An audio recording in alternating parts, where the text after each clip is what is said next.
All right, welcome back to the Zach Clark. So, Zach Clark Show. I'll finish the intro. Anyway, we are today. I mean, you meet people in your life that you have a lot in common with. You check a lot of boxes, and some of them are boxes that I don't know we're proud to check or not. Which is we were both on a reality television show, but Craig Robinson. So, Philly sports fan. In recovery. Attorney working in behavioral health care. Correct. Clinician, right? You went back, got your degree. Yeah. I don't know if I'm an MSW, so it's, And OG 2010 Bachelorette. Yeah. Before internet, when it was like club appearances and old school. It was no social media. I mean, there was social media, but it was like nowhere near what it is today. So you I work behavioral health. One of the things that I struggle with, what's up, dude? First of all. Dude, it's great to be here. Thanks for having me on. It's amazing. I have been looking forward to this. I really have. Because I everything that you just said, all the commonalities are, it's just so weird that I remember following your story and, in 2020, I guess it was. Yeah. Because I was new in recovery at that point in time. And, it's just unique to see somebody on The Bachelorette that was in recovery. So your story, I hadn't watched it in a long time at that point in time, but your story was really impactful to me, early in recovery. So wow. Thanks, dude. Yeah, same to you. I heard a lot. I came back from filming and, we both went to Karen, which is a treatment center that we both do a lot of work with now. And a lot of the people down there, gotta meet Craig Robinson, gotta meet Craig. And at this point, there's 1,000 people coming at me saying I have to meet certain people. And I'm like, all right, I'm going to get to it, kind of thing. But we have connected over the past couple of years, which has been cool. And what you're doing is wildly impressive. So likewise. Yeah. Yeah. So you weren't sober watching the show? When did you get sober? Oh, no. I got sober in 2018. I was on the show in 2010. So there's a few years. No, I meant when you were watching his show, though. Oh, yeah. No. I was sober. You were sober, I was sober 2 years. About 2 years. Yeah. Wow. Cool. And Jay's here. Hi, Jay. Hello. Hey, Jay. Hey. I share some commonalities as well with Craig. Which is what? We're both alcoholics. We're both have 561 roots, South Florida. Yeah. But his roots aren't 561. I've got a 267. But you do now. It's worth, yeah. It's not roots, bro. How long have you been in Florida? Almost 7 years. 7 years? All right. I wouldn't call those roots. But if it's over 10, it's starting to root. Okay. Fine. Dick. Yeah, I am a dick. Anyway, Craig, so the thing I got to ask right off the jump is, because I know right now you're growing your business and we're going to get into all the backstory of it. And for me, having come off the show and having had a career, you were an attorney before you got sober, right? Yeah. And for 10 years. So even before going on the show? Yeah. I was an attorney for 2 years before going on the show. Right. Trial? Yeah. Trial attorney? Trial attorney. And so when you decide, because one of the things that I've realized is that, yes, people say, oh, good timing, you went on The Bachelor, probably helped you so much, which I think, yes, ultimately you throw everything in the middle of the table, going on the show, having been given a microphone, doing stuff like this has been very beneficial to Release and our nonprofit and just the whole thing, the whole, brand awareness, stigma. Yeah. However, there are certain situations where, it can work against me, which is this whole almost stigma around reality television and the types of people that decide to do that. So I'm just curious, starting there, has it worked against you at all in your work, or do people kind of go home and Google and be like, oh, this guy was on reality television? Well, nowadays, now it's 15 years ago, right? So now it's kind of if I ever get recognized, it's it's few and far between. Right. So, most people that know me, quite honestly, in South Florida, I don't even think know. I really don't. I don't talk about it. I don't proactively mention it. I used to all the time. Right. But I don't really talk about it. But getting off of it and then going back into practicing law was really challenging. Because I was having this kind of double life going on where I was doing club appearances at night and then I was in court the next day. And I'd have judges, making kind of side comments during the case. Maybe my client knew that I had been on the show. Maybe they didn't. But it was almost trying to keep those two worlds separate was really, really challenging. So at some point they just kind of blended together. Right. And for me, I wasn't in recovery yet. So, it was really hard. Honestly, it was really hard because my alcoholism and drug addiction was really ramping up right after the show. I mean, in fact, in 2010, I went on in 2010. I mean, I got fired from my job as a lawyer in 2012. And at the time, I would have told you that was all my boss. He was being an asshole. He was, just not a nice guy. Looking back on that was directly related to my drug and alcohol use. Directly. Right. It was my behaviors that were associated with my addiction. What did it look like? Because you were a trial lawyer, which is pretty intense, right? Yeah. It looked like this. It looked like... Well, 2012, and I imagine there's this confusion, right? Which I never... And this might sound how it's... But I was never confused coming off the show about what I was going to do. It was never confusing to me because I was sober and I was like, this is what I am doing. Yeah. This is my purpose. This is my passion. I saw a lot of my friends and other people come off and be like, I have this career. I can also lean into clubbing Craig. Yeah. Yeah. But you never, you were interesting too, Zach, because you didn't even know the show. Yeah. You never watched the show. Did you watch the show? No. Did you watch reality television at all? Zero. No. So you didn't give two shits. How did you even get on the show? I had a friend. I was in a relationship for 7 years. We had broken up. I was kind of depressed at that point in time. And I had a roommate who was just like, dude, you got to get out of this depression. I'm signing you up for the Bachelorette one night. Went online, filled out the application, and then they called. Yeah. But I knew nothing about it. Yeah. Mm-hmm. Same with you. Yeah, no, I mean, I think it's helpful to some degree. But did you struggle with that? I mean, in 2012, were you like, I'm just going to lean into this public? So by 2012, it was kind of like things were starting to fade. I actually was supposed to go on a spinoff show. It's called The Bachelor Pad at that point in time. You probably don't even know what that is. But I think now it's Bachelor in Paradise. Yeah. So I was casted for that show, and then some things happened that didn't allow me to go on that show. Do you want to talk about that or no? Obviously, you don't have to. Not particularly. I mean, it's public. Talk about it in relation to how you're... I mean, I think it still is. It was public back then. It's public. I mean, that's how I know about it. But talk about it in relation to your drug use. I think that's helpful. Yeah. I mean, I was making a lot of bad decisions that were directly related to my drug use. At that point, I mean, it was a relationship with the producer, on the show at that point. That I don't even know if you'd call it a relationship, but it was, something that got me essentially, banned from being on that show. But just bad decision making. I mean, the things that we do when we're using,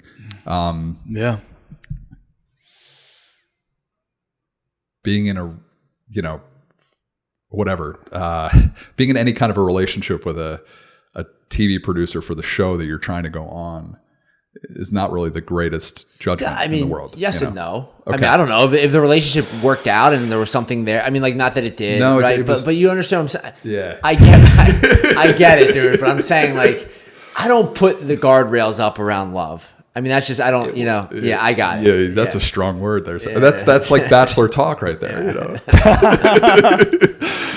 I think I'm falling in love with her. I mean, I think I said that.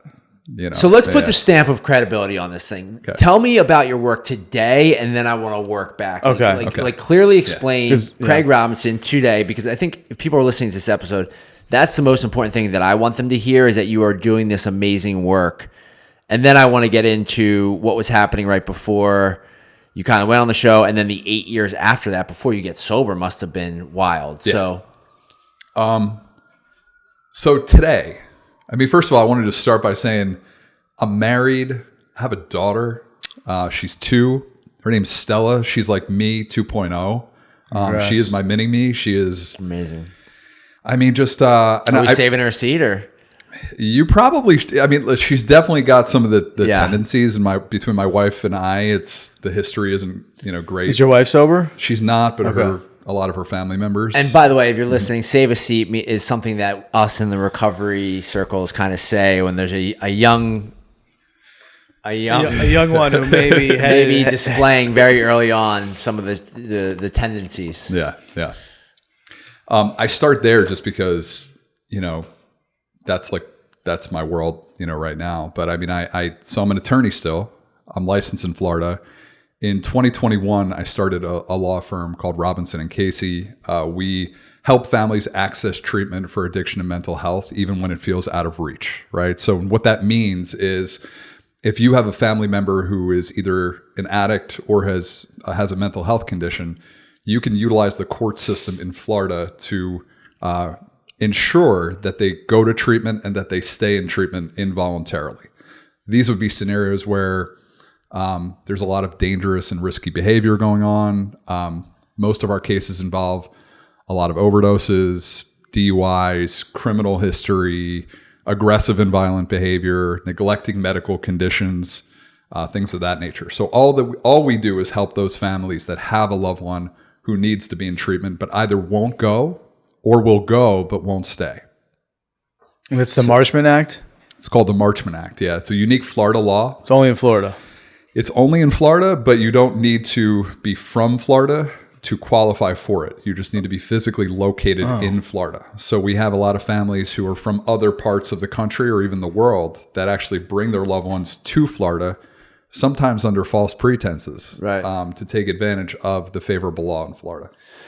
I mean, it's so interesting because most of the questions I get when the client or patient is in even that like pre-contemplative stage, right? And the family's really worried about them and they're making really bad decisions. The question from the family is always, can I force them? Like, can I physically force them to go to treatment? And should I kick them out of our house? Like, should I remove them from the premises? And it's always a tough call, right? I mean, your clinical training probably helps you in this regard. It does, but I mean, I'm still not in the best position to make a decision for the family, right? I can make a recommendation, and sometimes it's one or the other. Sometimes it's either you have to do this court process or set boundaries, but you can't just keep doing the same thing that you've been doing and expect a different outcome. So from my perspective, when a family comes to us, sometimes that's the question. Do we hire this lawyer to actually force my loved one into treatment, or do we just kick them out of the house and set that firm boundary and say, until you stop using, we're just not going to be here for you? And I'd imagine that's where you can call in case managers and interventionists and some of the other folks you probably work with. Yes. You can't carry that whole load of doing the legal work, but also being the therapist and the... do they expect you to? Look, the reality is as somebody in recovery... Do they know that, though? Do most clients who come to you... our kind of slogan is we've been there. Right. And we talk about it more publicly now. For a while, we weren't. But sometimes I can't help myself. Right. Yeah. Because I see myself in that family member. So I want to go that extra mile for that family. And sometimes that means I may spend extra time on the phone with that family where I'm not really in that role. I'm not there as a case manager. I'm not there as an interventionist. I'm there as an attorney. But sometimes those lines get blurred. And, when you care so much about this, so at the end of the day, I mean, like, why are we doing this? Like, why are you doing what you're doing? I mean, the reason why I wake up every day now and I'm excited to go to work, I mean, genuinely excited. And I didn't feel that way before I started doing this kind of work, is because I know that if we can get some of these people to treatment, that they actually have a shot of recovery. And like, what better gift in the world? I mean, we talk about this a lot, right? But like, my sobriety is the most important thing. I could talk about my daughter and my family all I want, but if I'm not sober, my wife's never seen me drunk, but if she did, she wouldn't like me very much. Right. And the reality is, we know that without that, we wouldn't have everything that we have. And I want, when a family comes to us and is describing these situations to us, I see myself in that family. I can't help it. And I genuinely want that person to get well. And we do have a lot of success stories that have come out of it, which is great. No, I imagine. And I can answer the question. I mean, I feel like I have a contract with the world. I have this contract that I have been given something that I don't know if I am worthy of or deserving of, which is my recovery, right? I received it. And yes, I guess you could say I am deserving it. But I would say that you're more than, sorry to interrupt you there, but like you're deserving of it because all you're doing with your life is giving back to it. I mean, your foundation, this facility, sometimes you may question it, but I mean, I'm sorry to go that direction. But this is supposed to be conversational. I mean, butt in whenever you want. I mean, like, so like but the way that I see this, okay, so it's a contract with the world that I have been given something that based on my first 27 years of my life and the way that I behaved, I had a hard time rationalizing why I got so lucky. And so based on that experience, I now have this duty to make this thing possible to as many people as I can. And I do that through work and other people do it through AA and other people. Like I do it through a lot of different avenues. Yeah. And you're doing it through a law. lot of different avenues. Yeah. And the coolest thing about it is, I mean, I was a lawyer for 10 years before I started doing this work and got into recovery. I did trial work. I did personal injury. I never really felt connected to the work in the field. I mean, I loved being in court. I loved talking to people. I loved being in front of juries. That was like fun, but I never really felt like I had that purpose. Now it's like, I mean, I have so much purpose in my life. I mean, we're literally a part of a team. And when I say a part of a team, I mean, the treatment centers are the ones and the clinicians are the ones doing the real heavy lifting, but we're helping to get those people to that treatment center, that clinician. And I mean, it's saving lives. I mean, 1,000%. I just talked to a mom a couple weeks ago who said, without the Marchman Act, I have no doubt in my mind that my daughter would be dead today. No doubt in my mind. And that's the reality of this thing, right? Yes, that's the reality. The other reality that sucks about this work is that not all cases are going to end well. So whether it's a treatment center or the Marchman Act or whatever it is, you're always going to find folks that are displeased because their loved one didn't get well, right? Yeah. And so... And what my sponsor, I mean, I'm in the program too, and what my sponsor tells me constantly, because I get caught up in this too, is we're not in the results business. Right. We're in the trying business, right? So all that you can do is try. The minute you start to try to change the outcome of something, that's when I get into trouble, because as he tells me pretty consistently, my way sucks, right? Meaning that there's something greater than me that's kind of controlling the outcomes of things. I control my effort. I control how much I put into this thing. I control whether or not I return that phone call of that person who needs help. I control that. I control how much effort I give into this thing. Yeah. Mm-hmm. Have you seen you said 4 years? You started in 2021? We started the firm in 2021. Yeah. I've been doing it for 5 though. I had my own firm for about a year, and then we merged in 2021. I mean, obviously, have you seen is there a profile or how is business, for lack of a better way of framing? Because, obviously I think it's a randomized way of determining whether or not like this is improving out there, because people who are coming to you are really in need of help, right? Yeah. The question being kind of like, have you seen anything shift in terms of the kinds of people that come to you, the frequency, the number of people? So the most people that come to us are parents of adult children who are in their 20s and 30s, who have generally tried most other avenues. Their loved ones have been to treatment multiple times. They've tried the intervention. They've tried case management, and they're looking for a different solution. But we have the flip side of things. Adult children who are Marchman acting their parents, brothers and sisters, business partners. That one is sometimes a red flag. But as I tell Richard Casey, who's my law partner, pretty consistently, that if he ever needed to be Marchman acted, which he doesn't, but like if he ever needed to be Marchman acted, to save his life, like I would do it, right, and he would do the same to me. But yeah, so that's the profile that we typically see is parents of adult children in their 20s and 30s who have tried most other avenues. And this is kind of a last resort. It's like if we don't do something else now, our loved one, our son, our daughter is going to end up dead. Yeah. Yeah. I mean, that's the reality of it. No, Yeah. I mean, we've seen it. Believe me, we've seen it. I don't. Yeah. We were talking about this a little bit before. Like, I don't think there's one right way to get to where we are. I've heard so many different, and this is another tool in the toolkit of behavioral health care professionals that when it gets to the point where this is needed, it's a useful service. Yeah. And you got to throw out the, what if it traumatizes them? What if they don't like me? What, like, because you most of your clients are coming to you convinced the person's probably gonna die. Yeah. And then the flip side of it is what you just mentioned, is that they think that if they take this court action, which could involve law enforcement, picking their son or daughter or loved one up and taking them to a treatment facility, that if they do that, their son, daughter, or loved one is going to hate them forever. We hear this all the time, right? I can't do that to him. You know?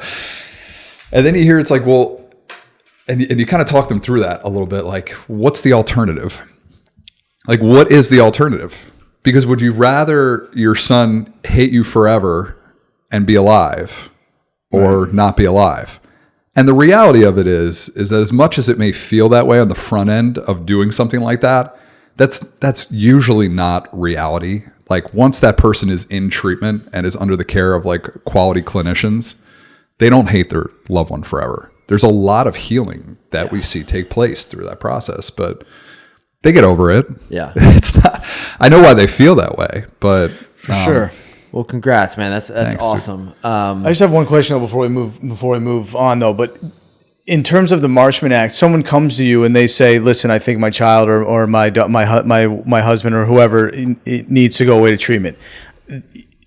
What is the burden of on you? Do you have to then go work with other doctors and say, "Look, we've done a physical or a mental panel"? Like, what do you have to do to show this person? So you file a petition with the court, and you essentially attach an affidavit to that from the family, saying this is what we've seen, this is what we know, this is what we've noticed about our loved one, and then they get assessed. So the first phase is an assessment phase. And then they're brought into a facility to be assessed to determine if they meet the criteria of the Marchman Act. And that facility could be any licensed facility in the state of Florida.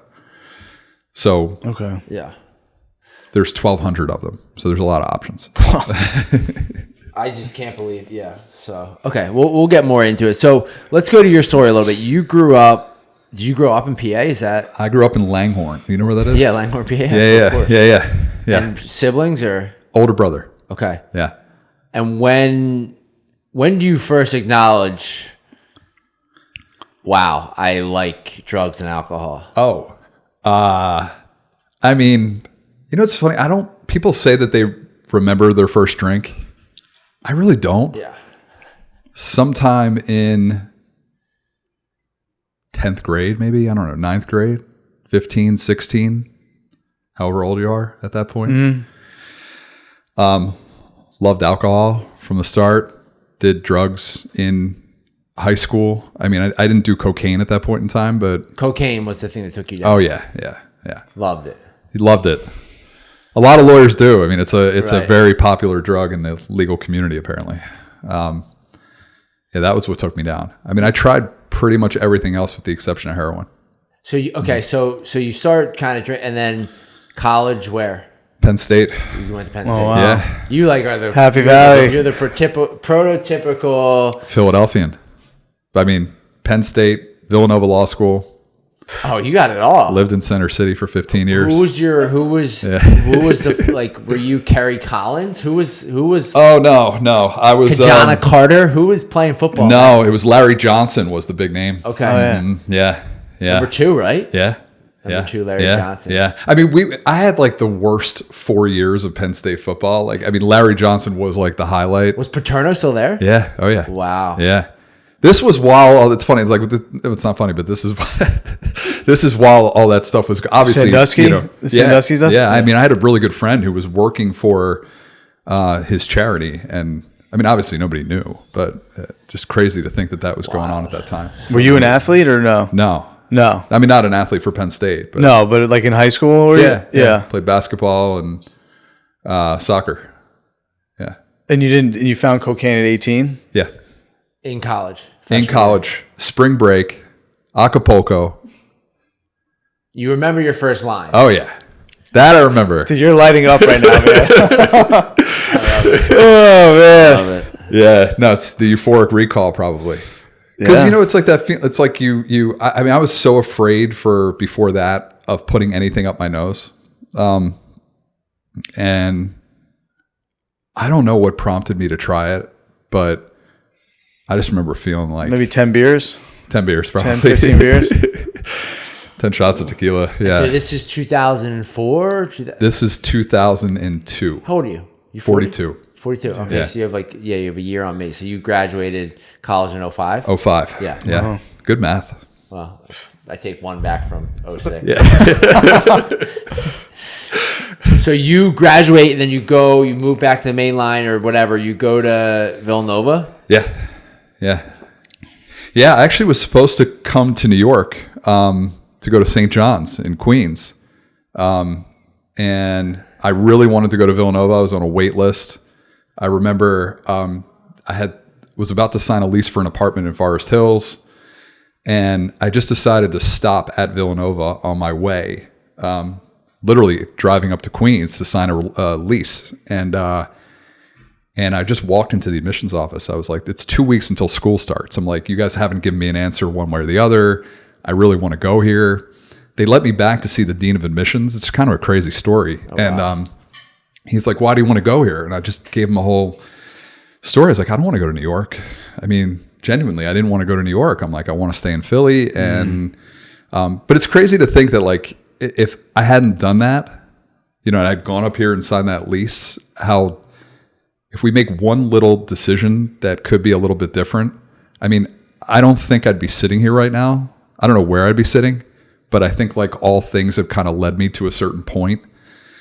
And it's just, I don't know why I'm having a moment of like thinking about that. Like if I hadn't made that drive to Villanova before I drove up to New York, where would I be right now? Right. Well, there's this whole thing going on social, like the butterfly effect, which is like going crazy. Oh, really? Yeah. I mean, but it's like great Ashton Kutcher movie back in the day, by the way. It's what sober people, it's the way that sober people think all the time. Yeah. Right. Everyone's having these realizations that if I didn't do this thing or if I didn't go here, if I didn't, so for us, it's like if I didn't get sober, right? Yeah. Where would I be today? And for me, it's probably 6 feet under. Me too. Yeah. That's the reality of it. Yeah. But went to Villanova.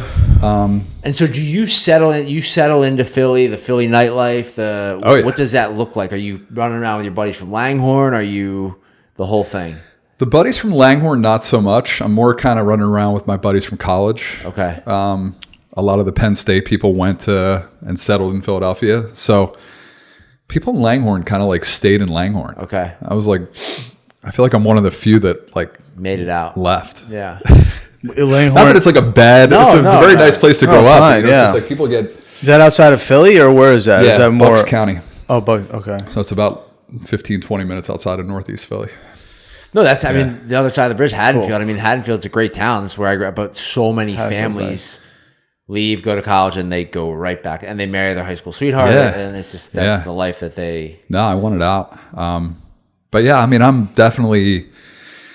So, but in law school, are you... Because I remember a friend of mine who was in law school when I was still in college. And he basically was like, dude, I was like... He was going the opposite way where he was getting crazier, and I thought it would be the opposite, where he would be like tamping down. He's like, dude, law school, I fucking party way more than I ever did in college. It's nuts. I mean, I'll never forget going to my first like law school like get together. Like a social. Right. It was at somebody's apartment, and I brought a handle of Jack Daniels, like, right, just as a kind of, and like everybody was looking at me kind of like, what's he doing? I don't know if I was in the wrong crowd, but it was like, because I'm so used to that from college, and I was just like, I don't know, this is just what I'm used to. Yeah. And they're like, oh no, they're like, it's like a beer and wine type of an event. I was just like, oh, I didn't really realize. You found your crew though. So you're like, I definitely found my crew, like, but yeah. People like you made your way. And oh yeah. But were you, so you weren't like, hey guys, can we start blowing lines? So were you? At that point, no, but I was, if they had been cool with the Jack Daniels, I figured maybe they would have. This is like, so from Acapulco back to Penn State. Yeah. Take me through the progression of your cocaine use. Are you actively seeking it once you land back in Penn State and into Villanova, or is it something that, hey, if it's around, I'll do it? Right. I am using it like at Penn State. I'm probably using it like every weekend. Okay. Maybe during the week here and there, but it's definitely not interfering with my life. I'm doing okay in school. I got into Villanova. School. I mean, at Villanova, it starts ramping up a bit. So I'll never forget. Like I there's these like moments. You were actually like giving me some recall. I feel like I'm old, but I haven't I don't remember. We are old. Bit, yeah. But so not because of grades, but I got voted the graduation speaker at Villanova Law School, right, for my class. And I can tell you why if you want to know. This whole time I'm talking to you is your voice for radio. Booming voice. You ever want to fall back? I mean, that is why. Right? You start your own podcast. Yeah. We are starting a podcast, but it's not in the behavioral health space. It's going to be called Out to Lunch. And we just go out to lunch, and that's it. All right. And we like a Seinfeld kind of thing? Yeah. Okay. Yeah. We'll have you guys on it. All right. Good. Great. We'll go to lunch. So I get voted graduation speaker, and I decide. You're smiling so much today, Jay. I'm just happy to see you, man. Good. Gala week, happy. I decide to take a week in Vegas, like before the speech, and I decided to come back like the day before. Oh, man. Of course. And I obviously I did not great things out there, but then I remember I lost my voice when I got home. I did this tea at GNC. I had to go find this tea to get my voice back to give this speech. But that was life. It was just constantly, I'd always find a way to get everything I needed to get done. Mm-hmm. But at that point, looking back on it, it was becoming difficult to balance. It was exhausting. It's like when your drug use is ramping up and you're trying to be a normal, civilized human being, like in this part of your life, but then you have that kind of wild party life going on in the background. I mean, I just did that it was a long time of that. And then I become a lawyer. You give the speech I give the speech. I think it turned out fine. Yeah. Were you using cocaine to study though? Was it like your Adderall or what? No, it was more of so when I would be studying. At that point, it was more of a night thing. Mm-hmm. I think that's one of the misconceptions around cocaine. I think, at least my experience doing blow and smoking coke and whatever it was, is I don't know that I necessarily focused more. It was that overpowering energy of... Yes, but I mean, so when I became a lawyer... Oh, here we go. Yeah. Yeah. You're going to litigate the fact that cocaine does not make you focus. Yeah. And by the way, the coolest part about all this is I'm an open book, right? You asked before this, what is off limits? There's nothing off limits. It's just the reality of it. That's the beauty of sobriety. Yeah. The Florida bar knows everything that I might say, which is phenomenal. Right. And they still let me in. So that's good. But I remember my first year of practice, I was hungover. I had a day where I had to meet with 10 clients in a row. I had coke from the night before still in my wallet. And I'll never forget going into the bathroom at work and thinking to myself, I'm just going to do a line. And that was the point where I felt like I had found a performance enhancing drug. I got through that day and I felt amazing, and then for years after that, I was using it not just to do legal work, but to try cases and to get through those trials. So it was performance enhancing for me. I mean, I was already pretty social and outgoing, but this took me to a whole nother level. I mean, I felt like my personality was kind of killer, on coke. And then. So when you get cash for the show, you're practicing law. Yeah. You leave the coke home, right? Oh yeah. Were you worried about that? A little bit, but I didn't really think much about it. I just knew that, I don't know if they knew who I was or like what I was up to. But I remember, I think it was Alon. You didn't have Alon. No, he was producer. Yeah. I think it was Alon who he got sober. I think I don't he know. did. Yeah. I think it was Alon who said like, "Hey, just so you know, there's no drugs here." Yeah, they just had you profiled, like the attorney from just like there's no drugs. And then I remember when I got there that they said that again to me, and I remember thinking to myself like, do they know that I'm like a drug guy? Because probably something they say to everyone. You think, and 90% of the people, it's just a look away comment, and to us, it's like, holy shit, do they know? Yeah. Do they know that I? Yeah. But were you worried at all with the drinking or? Well, so like you know what it is? It's like if you who was the girl who Ali Fedotowsky. Okay. Do you know who that is? No, I mean I know just from I think you kind of absorb a lot of these names. Yeah. Ali Fedotowsky. Dude, I think so. Did she get? So this is wild actually because you said I did watch. So this is 2010. This is 2010. So for me, this is okay. So 2009, I get married. 2010. I go to rehab for the first time, but I remember being like very sick on pills and watching, I think, your season with my ex-wife because she married some Juan or who did she? Roberto. Yeah. She Another married, Hispanic name. Yes. So I Juan. I took a wild guess there. That was not Juan. I would put a lot of money that it was Juan. Yeah, right? Roberto. Yeah. Okay. So I'm like having like, I mean, like not vivid, but like some. So you were on this season. Yeah. And you hang around for a bit, or are you in and out? Final 6. Okay. Yeah. No, all right. Yeah. It's not like my man over here, but you know, it's pretty close. Hey, maybe if I had been sober. Amen. No, who knows?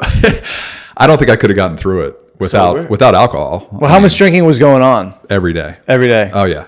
Did they try to limit you? No. No. At that point, they didn't limit you. I heard that things changed. Yeah. They changed a little bit. Yeah. Yes. No, they quite the opposite. Encouraged you to drink as much as possible. So you were like just having the time of your life. So much fun.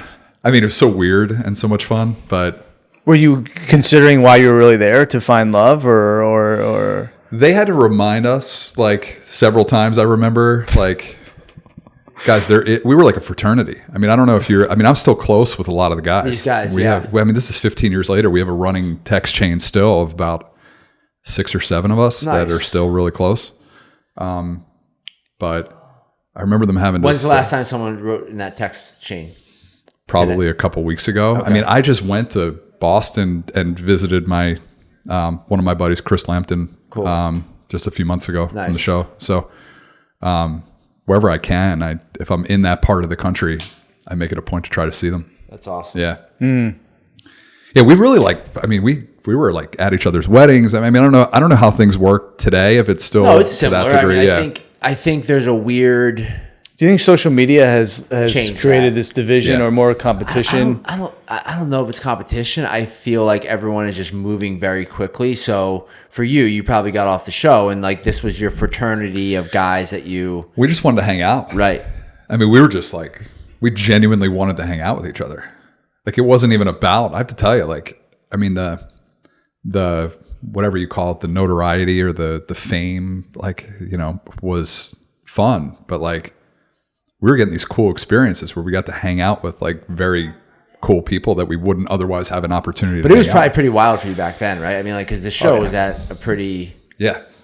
I mean, it was. I mean, like even in Philly, like, I mean... Yeah, you sent me a picture of you and... When were you out with Embiid? Oh, yeah. I mean... I was out with Embiid a bunch. I mean, Embiid, like when he first got drafted... I used to go over to his place pretty consistently, and we'd go out, and we were friends. I mean, I'll still text him here and there. Wow! Like, and get him on the show. I never would have had that. I mean, like to think, and that is directly related to having been on the show. Right? Because if I hadn't been on the show, I wouldn't have met his manager, who I met when I went there. I mean. And then I wouldn't have gotten the opportunity to hang out with them. I mean, when I was off the show, I got to hang out with the whole Phillies team. I became good friends with Cliff Lee. He was at my wedding. I mean, Cliff Lee. Yeah. Wow. Yeah. Were you seeking He that? was dominant. He was dominant. I mean, Yeah. 2009, right? What year did he go? 2000, yeah, it's 2009, 2010. They went back to the series against the Yankees, lost. He was pitching for them then. He didn't win the series in 08. He was in Seattle. None of those guys did. It was like they had that Cole rotation. Hamels, It was, yeah. Well, yeah, Hamels. Yeah. It was like Hamels, Moyer, Kyle Kendrick, but Yeah, Utley. this rotation. I mean, they had the year was Oswalt, Holiday, Cliffley, Yeah. Hamels, and they didn't. No. But So you get off and you move back to Philly. You start practicing law, and you are. I continued practicing. Were you going to go back? Were you ever like, you know what? I go on this show, you know, and things happen my way. Maybe I'm not going to go back and be a lawyer. Never thought of it that way. Never? No. I mean, I had no interest. I have to tell you, I didn't even know how much people paid attention to it. Right. I had no clue going into it. Yeah, it should be shell shocking. I just wanted kind of a vacation. Right. I was like, this sounds like a fun You were what? experience. I was 27 and I turned 28 like right after. Yeah, see, I was 36 and 8 years sober. Yeah. So it was a little bit of a different. It was a different experience Yeah. for me. I was very much. I mean, I had no business. I mean, being married at that point in time. Like if I had, Not, there's not just been hanging. no, there was no way. So Yeah. what happens between Yeah. 2010 and 2018? Because I want to get up to the end there Yeah. where. Well, I want to say this too. You know, it's funny. You bring that up, but like I don't know if you recognize this, but like there have been something I was thinking about last night as I was just kind of thinking about being here. But I think there's been 6 that I can count that I know of overdose or suicides from prior contestants on The Bachelor or Bachelorette. Yeah. Now, I don't know if in the grand scheme of things that's a lot. Like if that's representative of like the numbers in just general society. I tend to think it's a little bit higher, to think that there have been 6 people that have been on the show that have passed away as a result of one of those 2 things. And I think that like part of the reason for that. So I had, in 2013, I lost a really good friend of mine who was on the show, Gia, to suicide. So she died by suicide in 2013. And that was really like, I mean, super traumatic. I didn't know anything about suicide. And I remember like I kind of started to think about my own mental health deterioration at that point and my increased drug use. And I remember thinking to myself, like, I should stop. Like, this is not heading in a good direction. But it just kept heading down that pathway. I couldn't. Was that the first time that you questioned and was like, I need to change? Probably. Yeah. So how did you know her from just that world? Yeah, I mean, I had watched her on the season before me. She lived in Manhattan. And after I got off the show, I remember she reached out to me and said, I'm doing this club appearance in Long Island. And, you know, do you want to do it with me?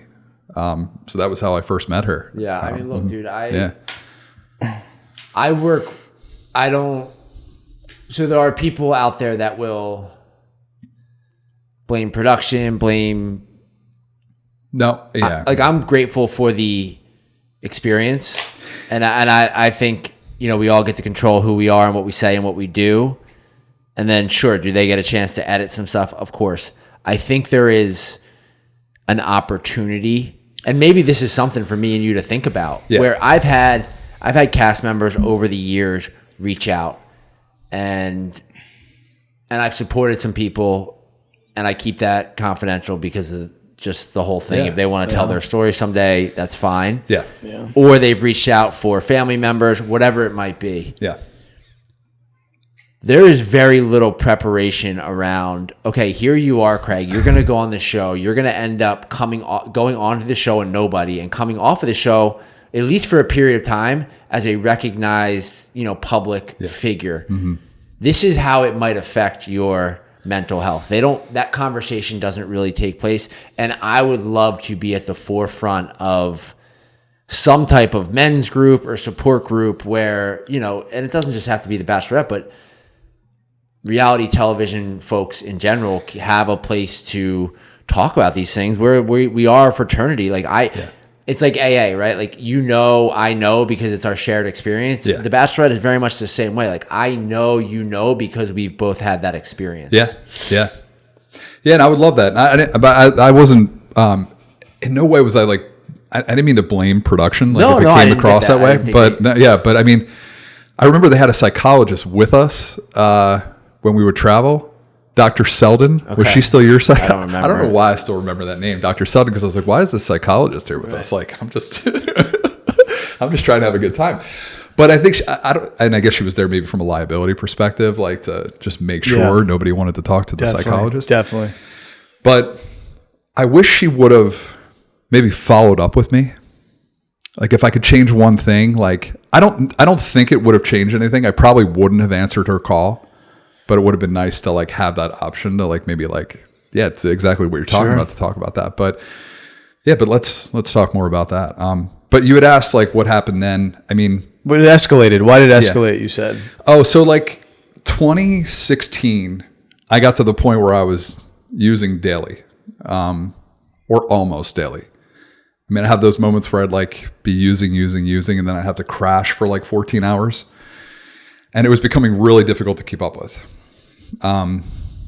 In financially or just emotionally and both, physically? Yeah. Both. Yeah. I mean, I was making decent money. So, I mean, for a single guy, I should have been like wealthy.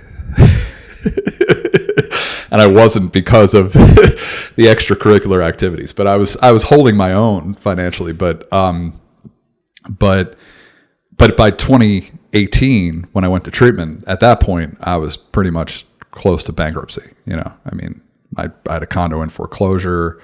I wasn't working. Everything was outcome, no income. But leading up to that, at the end of 2017, I was on a trial, and I remember in Philly at City Hall. And I remember sitting there, and it was like a 4-day jury trial. And I was using throughout the trial, mainly at night. I was doing the routine where I'd stay up all night. Maybe I'd like lay down and kind of like stare at the ceiling for like 20 minutes or so. And I made it through the first 3 days of that trial. And this like gets me like, I just like, God, this, like I was sitting in the courtroom on day 3. And I remember thinking to myself, you're not doing this again. Like it was something I had told myself for so long, like you can't do this again. Like tonight you're going to stop and you're going to rest. I had to give a closing argument to the jury the next day. And I remember thinking that to myself. I could like literally picture myself sitting in that courtroom, like looking out the window, like I'm not doing this again tonight. And the next thing I knew, I was in my dealer's car at the same time, 8:00, restocking. And then I was up all night again. And I remember being up that next morning. It was November of 2017. It was Philly. It was cold. It was 30 degrees. And I'm in a full-blown sweat. Like full-blown sweat. Right. Like I walked outside in 30-degree weather, and I am just pouring sweat. Mm. And I'm like, oh, man, this is not good. And I remember walking into the courtroom, and I sit down. My client kind of looks over at me like, is he all right? There was a partner there from the firm. He came over to me. He was like, what's up with you? I'm like, I got the flu, right? I got the flu. Judge comes out, jury comes out. I ended up getting up and giving a closing argument, but I remember thinking to myself, like, everybody is starting to recognize that something's up with me. And it was like one of my lowest points. It was like, what have I become? Like I used to be this like pretty good trial attorney. And now I can barely even stand up to give a closing argument because I felt, you know what I thought about too? I remember thinking to myself, like, should I just collapse? Right, like play should possum. Just like have a seizure like in the courtroom. Like I was literally thinking of a way out. Yeah, like, I've had those thoughts. How do I get out of this? Yeah. How do I get out? Yeah. So after that, I got called into my boss's office a few weeks later, probably. I don't know why it took so long. And I remember him sitting me down and saying, like, Craig, what's up with you? And I just denied it. I just said everything's fine. And he's like, if you need help or if you need anything, you can talk to me. I'd worked for him for 7 years. And I just couldn't bring myself to say those words like that I need the help. And so I walked out of his office. And then a couple weeks later, I walked back into his office and told him that I could no longer work there. I mean, I was going to get fired at some point. They knew. Yeah. Oh yeah. Yeah. So it was like one of those, like, you break up with the person before they break up with you type of a deal. Yeah, that's that's the interesting part about when we get sober, that this thing that happens where we thought we were fooling so many people, and then we come to find out we were the last person that we were fooling. Yeah.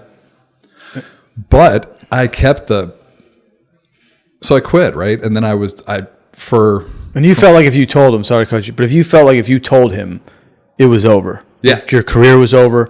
I mean, why didn't you tell him? Yeah. So when you have, like, and I talk about this a lot today, like when you have a professional license, whether it be a lawyer, a doctor, a pilot, a therapist, whatever, and if you have a professional license, I think there is a tendency to think when you're in that position where you're using drugs all day or almost all day, that if you told anybody what your life had become, they'd take your license away from you. They'd probably, I don't know, whatever, just lock you up in a psych ward, whatever the case may be. So I was so afraid of the consequences of telling anybody that I felt like if I ever let anybody into my world, I was screwed. That was the end. Yeah. So I just kept resisting. And come to find out, nowadays it's like, I mean, I tell people all the time, it's like, we had a guy that came and spoke to us at Karen that had literally committed manslaughter while under the influence. He was an attorney. He went to prison for 10 years. And he went back and is now practicing law, or was practicing law again after that. And not only that, but he made amends to the family. It was this amazing story. But it's like, man, I really firmly believe you can get over and get on the other side of anything.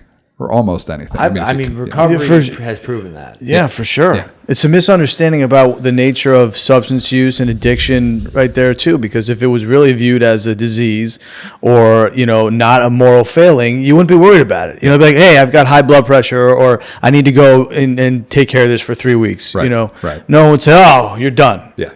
Yeah. So, and that still exists. That's why we have these conversations. Yeah.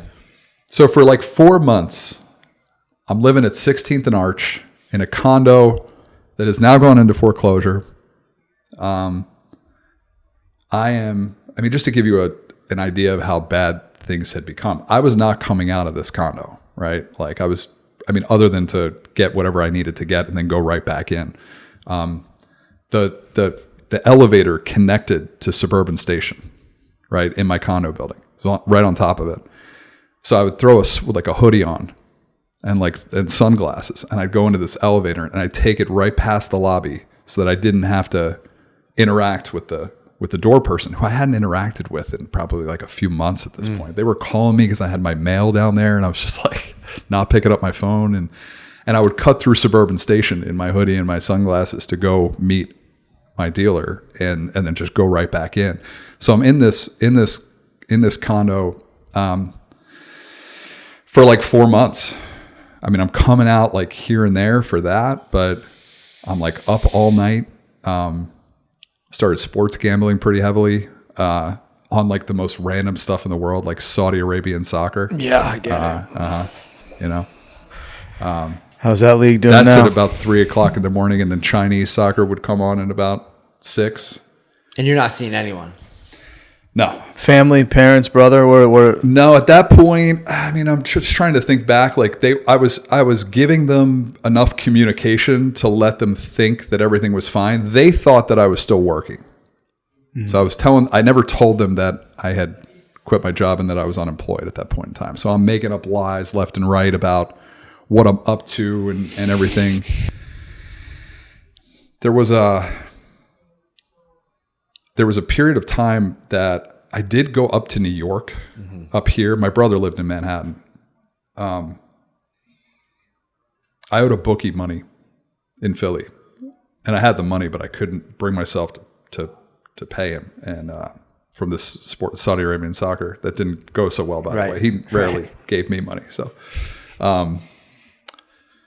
but I had to have a buddy of mine literally go meet him in person because I was so paranoid just to meet anybody like face to face to like handle this for me. And so he had reached out to my brother and sister-in-law who lived here. I remember I came up here. I want to say this was like March or April, and I went out to dinner with them. And this was like one of my like just making sure they know that I'm okay type Keeping of deals. Up the appearances. Yeah. And I remember they called me out on it at that dinner, and we're just like, Justin reached out to us, your buddy, and he's concerned. And I'm just like, I don't know what he's concerned about. Like everything's fine, So people were starting to kind of recognize. And you're an attorney, so you're ready to litigate anything. Yeah. Oh yeah. Yeah. So yeah, and then so that carried through to like June. The end of June. And you have a similar, you have a dad story, right? Isn't there a moment of clarity that comes? Yeah. So at the end of June of 2018, I am like very suicidal. To the point that I actually did leave my condo for this. And I know we're going. I don't You're shut fine. the fuck. I don't shut the You're fuck good. up. You're fine, dude. You're good. You've got me talking more than anybody. This is insane. Well, we know each other, so it's easier. Yeah. I mean, you go on some of these and they're like, got the stock questions. We're not going to do that. So I you know where Liberty Place is? Yeah, of course. So I lived like right across the street from it. So I went over to Liberty Place like one night, and it's like 6:00 at night. They have that food court there? Of course. So I just sat like in the back of that food court, and I had my laptop, and I typed up a suicide letter, right?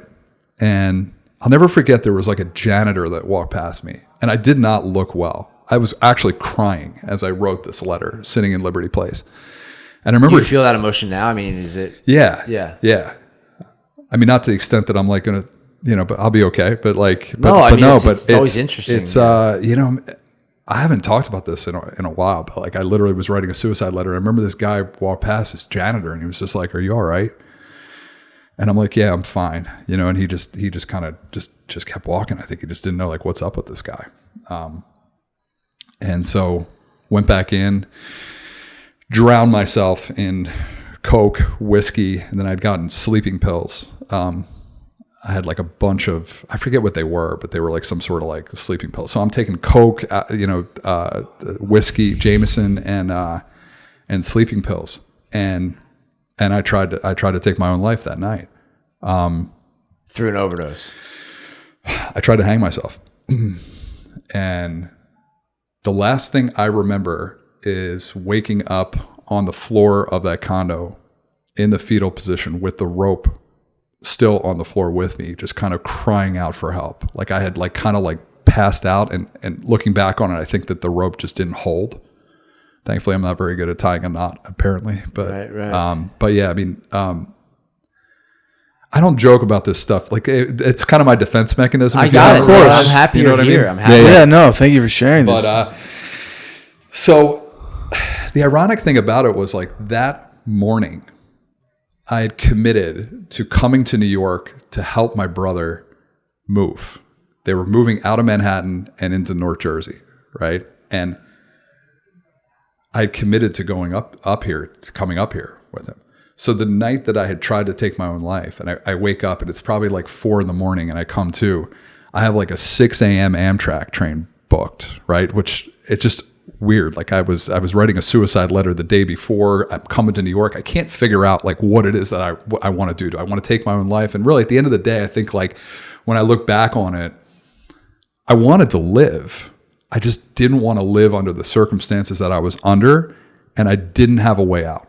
Right. I wanted so desperately to stop using and to get out of this situation. And I knew that that was the problem at this point. But you know what it is? It's like nothing else mattered. I can't stop. I can't tell anybody. So what do? It's like you feel like there's no way out, right? That is the only way out. So for people that don't understand, like, how is it that somebody how their life can get to that point? And I've heard people say it's a choice. And to some degree, initially it was, right? The first line that I did was a choice. I didn't know what cocaine was. Right. So I made a choice. I'm going to try it. But after that, it really had a grip on me and a hold on me that I could not get out of. So I go up to New York. You get on that train? I get on the train. With marks on your neck, or? I didn't have marks on my neck, so I guess I I don't, I wish I knew more of the details. I just was so fucked. I was so like, but I come up here, I help my brother. I'm not in a good place. I end up going back to my parents. Did you do coke that day? Yeah. Oh yeah. Wake up, from the attempt and you're doing coke. Oh yeah. And you tell no one. No. Tell no one. No. Yeah, you're just walking around carrying this. Yep. Yeah. I end up back.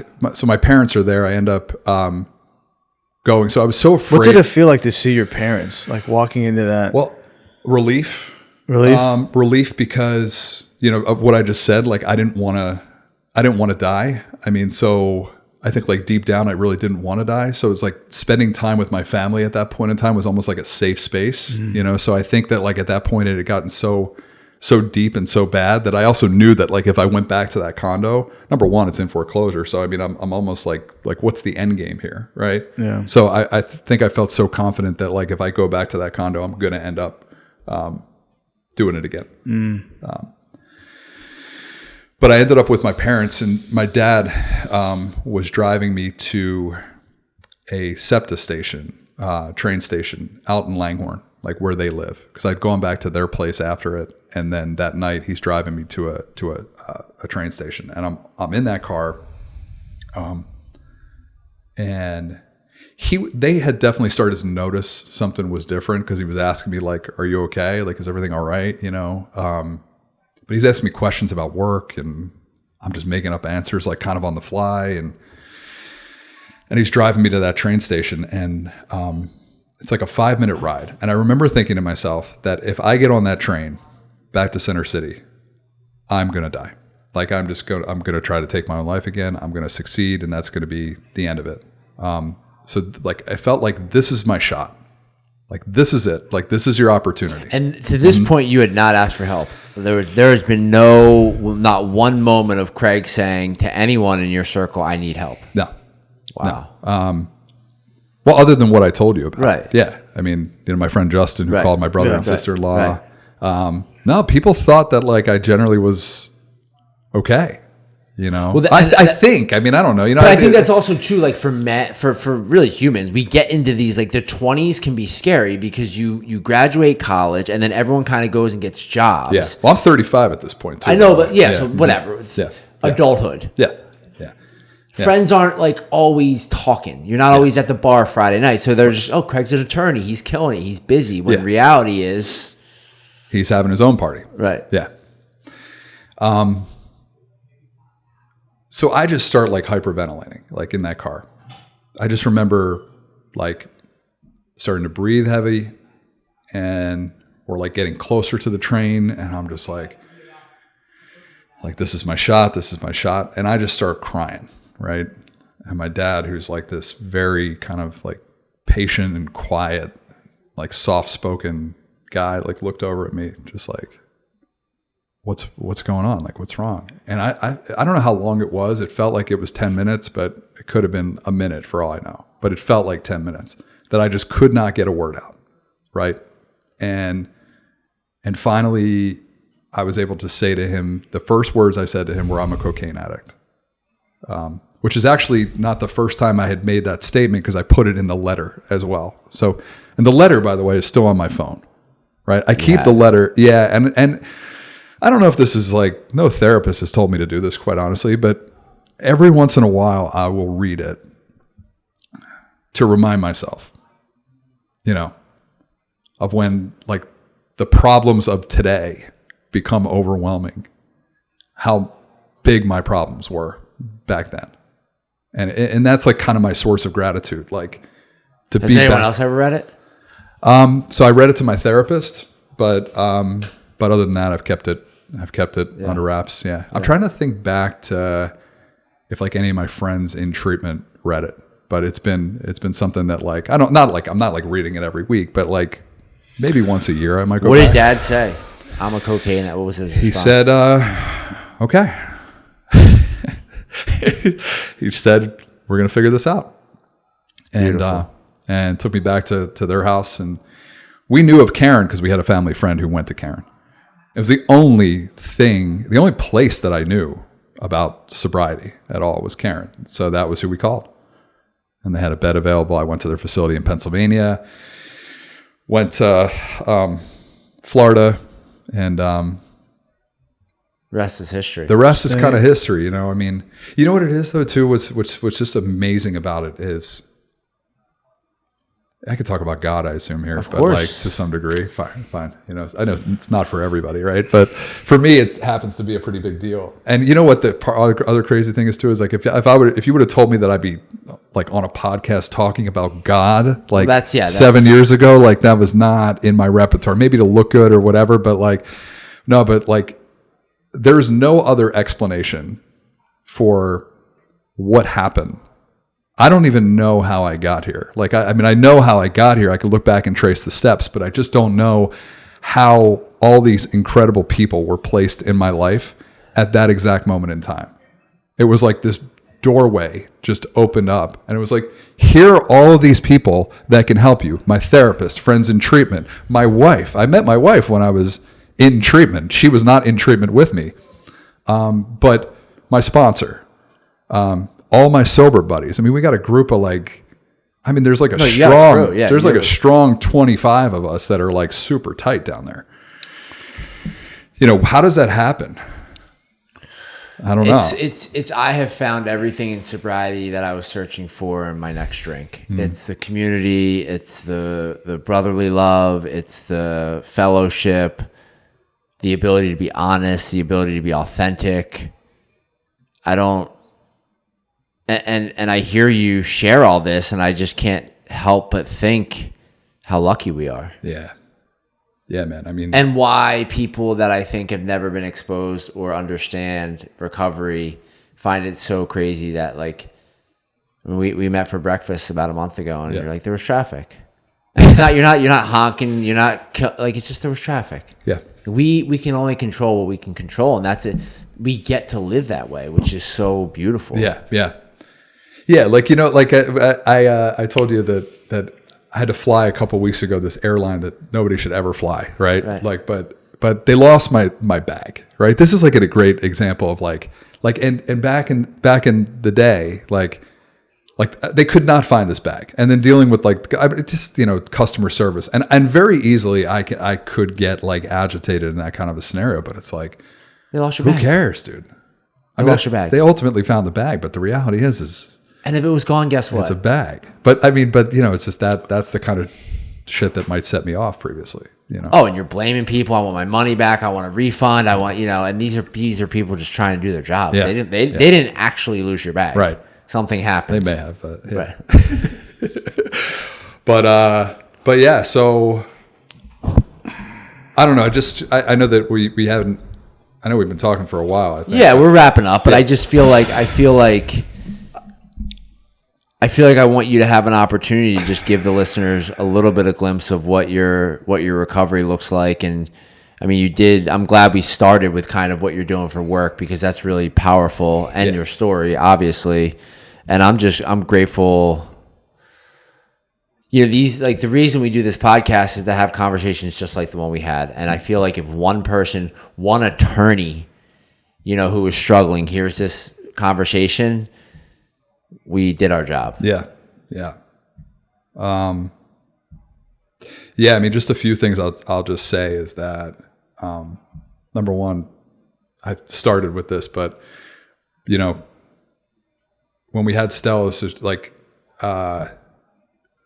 you know, she's 2 years and 3 months. So like January of 2023, well, let me just take you back for a second. When I met my wife, I was early in recovery. She was going through a divorce. She was actually my personal trainer in when I was in treatment, and she was in the middle of a divorce. I was in treatment, like physically in treatment, or you were in physically in treatment. They were taking us to the gym for personal training sessions. So this idea on paper was terrible. Yeah. And the reason why we have a really extremely healthy marriage today is because she's not in recovery.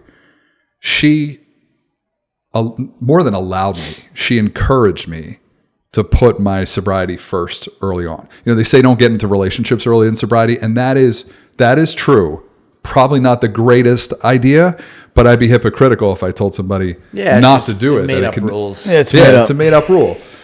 But here's the thing. If you're in a relationship and you're with somebody who won't let you put your recovery first, then you're going to fail. Right. That's just the bottom line. She has since day one allowed me to put my recovery first. And what that looks like for me now is, even though I have responsibilities as a dad and as a husband at home, and I have responsibilities as a business partner and a law firm owner at work, and I have a responsibility like through AA to like be a sponsor and to help and take guys through the steps. My wife always says this, that like, I don't care what we have going on in our lives. If there's something that you need to do that's recovery related, you go do it and we'll figure the rest out. She's like, I don't care if it was our anniversary. I don't care if it was my birthday. If you need to go to a meeting or you need to go meet up with a sponsee, don't even ask, just do it. It's amazing. Right. And so that's what my life looks like today. And I'm really like, I'm blessed to actually have that kind of a scenario, right? Where like my wife understands it. Don't get me wrong. I spend a lot of time with my daughter, like weekends are like her time, mornings and nights. But without recovery, man, it's like we don't have anything. So I still go to meetings regularly. I still have a sponsor. I still take guys through the steps, in my personal life. And that's where I get a lot of joy and gratitude out of these days, because the reality is this, and this, it's like, how many people were willing to give themselves how many people were willing to give us their time so freely early on, right? Like Jimmy, who I mentioned. That's the contract I'm talking about. Yeah. Like, if I ever forget that, I mean, I'm a thief. Well, I mean, people here at Release, they know that I'm a crazy person around these kind of like generic emails that come in, or these people that write it.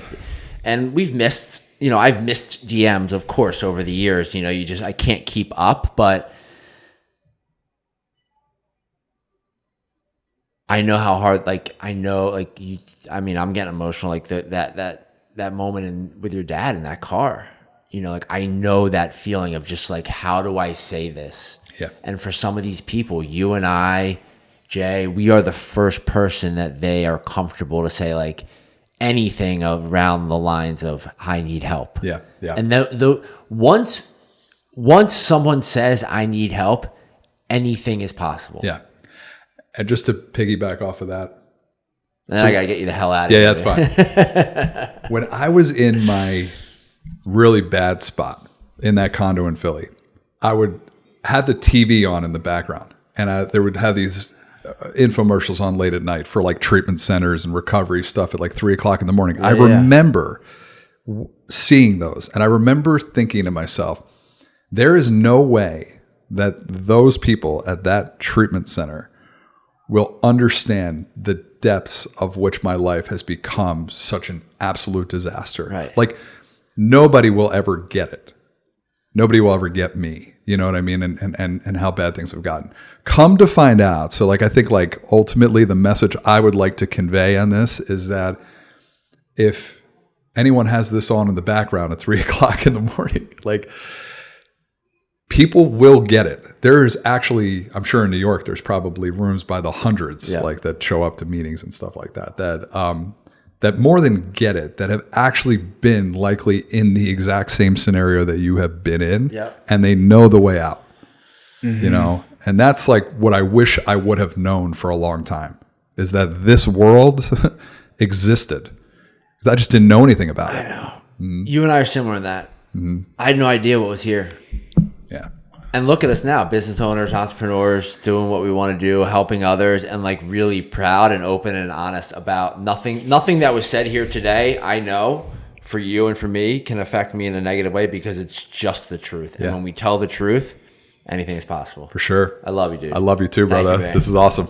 Thank you, man. Jay, what? I love you too, dude.